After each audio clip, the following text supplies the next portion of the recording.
What I do like to ask people that come on, Tom, is I like to get into their kind of average week in terms of what you kind of get up to, and I'm sure it differs a lot, depending on what time of the season you're at and kind of if you have certain meetings and stuff. But I was just wondering if you could give us an example, really, in terms of as head of scouting at the club, what kind of things would you get up to in an average week?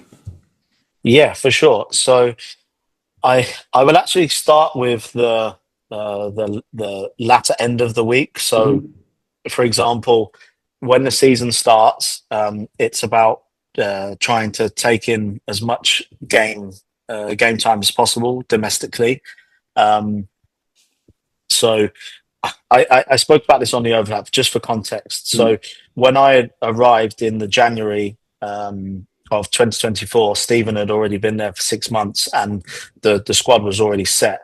Yeah, So I imagine if I joined sooner, that my day to day week or my yeah, workflow would look slightly differently. But thankfully, he had already built the squad, so my focus was building the department yeah. and trying to understand the Saudi football landscape as quickly as possible. Mm. So, like I said, there's 3 games on a Thursday, 3 games on a Friday, and 3 games on a Saturday. It's absolutely perfect for a scout. Yeah. So I would definitely go to 2 of those games on a Thursday if proximity Yeah. in Riyadh, Jeddah, or Khobar, the big cities, Mm. aligned well. Same for a Friday. And same for a Saturday. And then it would be a case of when you go into the office on Sunday or Monday to report on those match fixtures that you attended. Yeah. And then perhaps the Tuesday and the Wednesday would be looking at international players on in your markets. So we're really targeted with our recruitment strategies. So my focus would be quite specific in that if we needed to replace a centre midfielder in a senior international, I would already know, or I could speak to the data team to say, can you provide me a list of all of the players out of contract this season that operate in this position, and then I can get to work looking at their data profiles and then dissecting which ones are worth employing a little bit more Mm.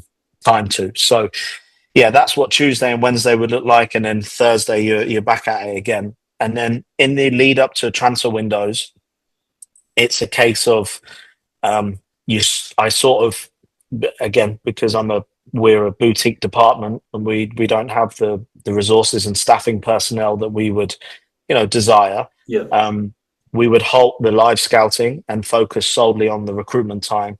Yeah. So those during the week, Monday to Friday, it would be about the procurement of all of the information, and then the collating of that information and putting in a really bespoke and detailed presentation, and then finding the time to sit down with the key personnel, the manager, Steven Gerrard, or Sad Al-Sherry as it is today, the sporting director, Mr. Hatim, previous sporting director, whoever it may be, Yeah. and showing the work, and then having the advocacy and inquiry conversation. Yeah, nice. So, do you have, is there constraints on what, because obviously in the MLS you mentioned there's obviously the salary cap in the UK, like obviously PSR rules, and that's spoke about a lot. What kind of things do you have currently in Saudi? Is this things you need to stick by in terms of finances now?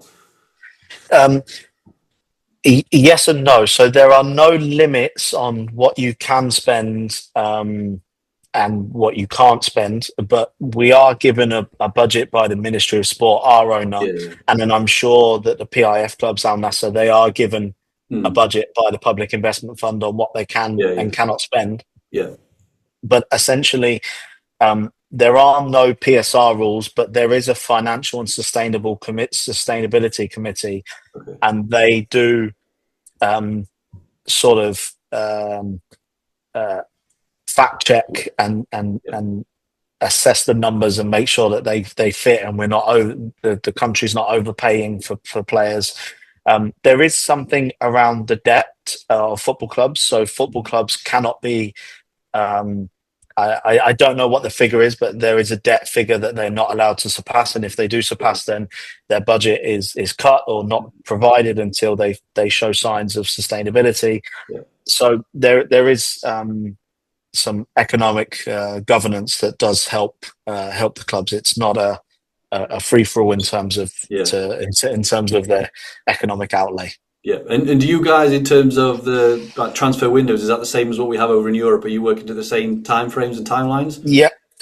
In Saudi, we probably get an additional 10 days. So we finished September 10th this year, Mm-hmm. but January the same, 1st to the 31st.